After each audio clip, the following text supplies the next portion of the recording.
कोल्हापूर शहरातील याच सिद्धार्थनगर परिसरामध्ये काल रात्री आहे ते दोन्ही गटामध्ये धुमश्चक्री पाहायला मिळाली, दगडफेक आहे ती पाहायला मिळाली। खरं तर याच चौकामध्ये एका फुटबॉल क्लबचा वर्धापन दिन होता आणि या वर्धापन दिनाचं पोस्टर लागलं होतं। त्याचबरोबर या ठिकाणी साऊंड सिस्टीम आहे ती आणली, मात्र इथं जे सिद्धार्थनगर आहे सिद्धार्थनगरमधील नागरिकांनी त्याला विरोध केला आणि काल दुपारपासूनच खरं तर यामध्ये हळूहळू धुसफूस आहे ती व्हायला सुरुवात झाली। मात्र पोलिसांनी दोन्ही बाजूंना समजावून सांगितलं आणि तो वादावरती पडदा टाकला।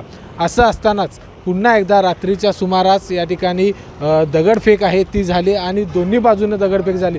दोन्हीकडच्या जर बघितलं तर आपण किमान 1000 लोक आहेत ते या ठिकाणी जमले होते आणि एकमेकांच्यावर दगडफेक आहे ती सुरू होती।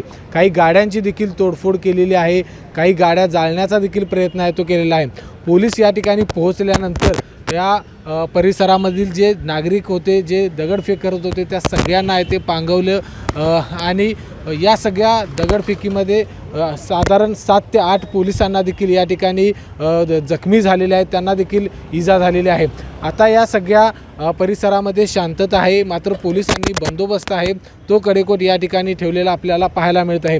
कारण पुन्हा एकदा कुठलाही जमाव या ठिकाणी जमू नये अशा पद्धतीच्या सूचना देखील पोलिसांनी दिलेल्या आहेत। पोलीस विभागाकडून नागरिकांना शांततेचं आवाहन केलेलं आहे, त्याचबरोबर कुठल्याही अफवेवरती विश्वास ठेवू नये असं देखील आवाहन आहे ते या ठिकाणी केलेलं आहे। जे नागरिक या ठिकाणी दगडफेक करत होते, ज्या नागरिकांनी या ठिकाणी दोन्ही गटातील जे नागरिक या दगडफेकीमध्ये सहभागी होते त्यांच्यावर आता पोलीस कारवाई करायला सुरुवात झालेली आहे। विजय केसरकर, ABP माझा, कोल्हापूर।